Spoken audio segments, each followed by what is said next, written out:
be doing something a little bit different. Today's going to be my Etsy favorites for the month of April. This was kind of an idea that a subscriber came up with and said that once a month I should talk about my favorite products for that month. So just like with favorites, like beauty favorites and makeup favorites, this is my Etsy favorites. I love Etsy. It's an amazing site to find like homemade stuff and pretty much anything you can think of. I'm also going to share one really bad story. I finally had my first bad experience with an Etsy seller, and I'm going to tell you all about it. First favorite thing that I bought from Etsy this month was this phone case. I already have a phone case. I have a really beautiful EV phone case, but I wanted to back up in case I broke that one because I'm a very clumsy person. So I picked up this white with blue stripes, and it has a fox on it, which is my favorite animal, and it has my initial on it. I got this from an Etsy shop called Golden Day Designs.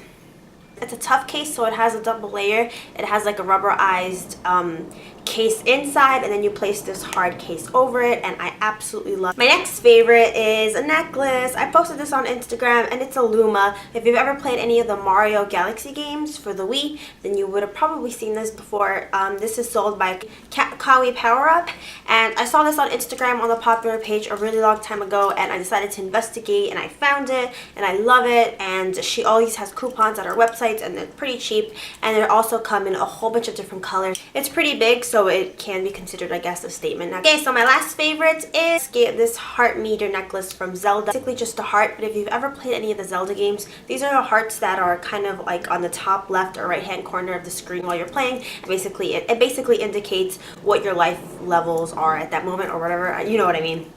So I got this from BurritoPrincess because I did do a review for her shop, and I'll link that down below. She has awesome like Nintendo related stuff, video game related stuff in general, and some band stuff. So it's really cool to look into, and this necklace was like $4, and I absolutely love it, and I get compliments about it all the time. And it's just like a digitalized thing, like it just looks very pixelized. Those are my favorites, and now we're going to talk about my bad experience. This was kind of like 3-4 months ago. I decided to buy a little pouch for my iPhone, so something to put it in so that when it goes into my bag it doesn't get scratched up or anything. So I decided to order from this Etsy shop that was located in China. I didn't think anything of it because I always order things that are usually from international buyers, and I've never had an issue with that. So 3 or 4 months go by, I ordered it, nothing happened. I didn't get anything. So I checked the policy of the store because different Etsy shop stores have different policies.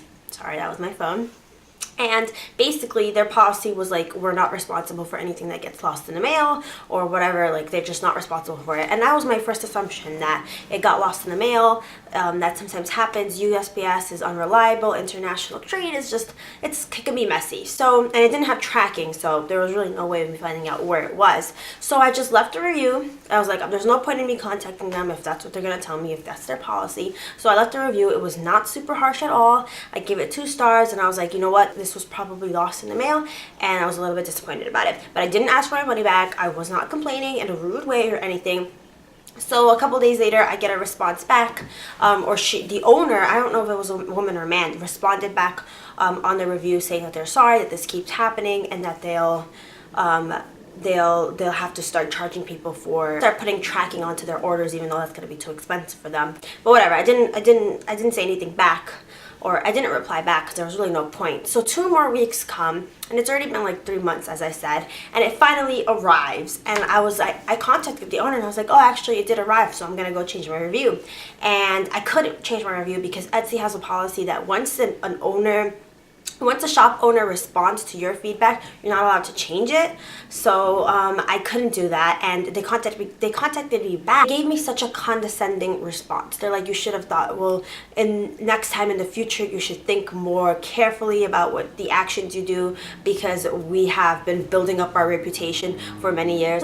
Really, like at the end of the day, even he or she, whatever, had acknowledged the fact that it probably got lost in the mail. I waited almost 4 months for this to get here. So the fact that they would be so condescending towards me, when I really, like, that's not my fault. If anything, I should have asked for my money back. I should have filed a claim with Etsy, but I was being the nice person here, so that really pissed me off. And that's definitely the bad experience that I had, my first, hopefully last experience that I have with Etsy, and it's here, and now that I look at it, I don't even want it. Like, it just, I look at this and it just makes me angry, and I'm not gonna order from them again. If I was a mean person, I would put their shop name here as so that you wouldn't order from that, but I feel like that's a little bit malicious, so I won't stoop down to their level.